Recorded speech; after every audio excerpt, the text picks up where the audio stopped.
काल दिल्लीमध्ये जे आंदोलन झालं, लाठीचार्ज झाला, त्यावर राहुल गांधी असं म्हटले की मोदीजी हे आतापर्यंत सर्वात तरुण विरोधी पंतप्रधान आहे. नाही, मोदी देशातील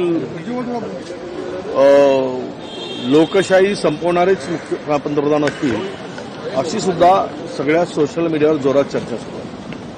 काल ज्या आंदोलनामध्ये ज्या पद्धतीनं शांततामय आंदोलनाला हाताळलं गेलं आणि लाठीचार्ज करून त्या तरुण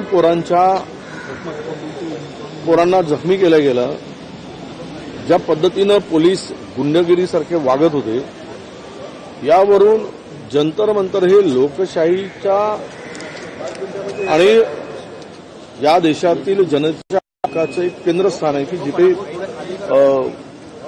आंदोलन होता. ते आंदोलन ज्या पद्धतीनं सोनम वांगचुकला उचलून चिरडण्याचा प्रयत्न झाला, यावरून या देशातील लोकशाहीला आता धोका निर्माण झाला आहे. कालच्या लाठीचार्ज करण्याची का गरज होती? शांततामय आंदोलनाला त्या पद्धतीनं चिरडण्याची का आवश्यकता होती? आंदोलनाला हे सरकार, मोदी सरकार का घाबरते आहे?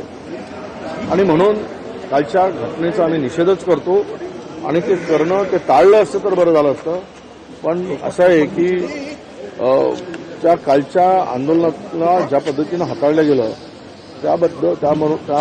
त्यामधून या देशातील तरुणांचा आता उद्रेक थांबणार नाही, हे आता मात्र सरकारने ध्यानात घेतलं पाहिजे. नागपूर जिल्ह्यामध्ये 3000 एकर जमीन रामटेक तालुक्यात घेतली जात आहे. आता तिथल्या शेतकऱ्यांचा खूप विरोध आहे. त्यांचं तर म्हणणं आहे की सुपीक जमीन कशाला घेता येईल, त्या भागामध्ये अनेक ठिकाणी पडीक जमीन आहे ते वापरा. तर कुठल्याही उद्योगाला जमीन घेत असताना सुपीक जमीन घेऊच नाही. असे आहे की देशामध्ये सगळेच उद्योग काही दीर्घकाळ चाललेत असं नाही. अनेक उद्योग बंद पडतात. आपल्या जिल्ह्यामध्ये अनेक उद्योग बंद पडले आहेत. त्याला अनेक कारणं आहेत. कधी ते युनिट सीक युनिट होतं, बँक करप्ट होतं, रॉ मटेरियलचा प्रॉब्लेम होतो. उद्या जमीन द्यायची, काही मोबदला मिळेल आणि काही नोकरी मिळेल. उद्या हे युनिट बंद झाला, तो इंडस्ट्री बंद झाली तर उद्या ते जमीनही गेली आणि नोकरी गेली. म्हणून जमीन घेताना सरकारला उद्योग जमिनी घेताना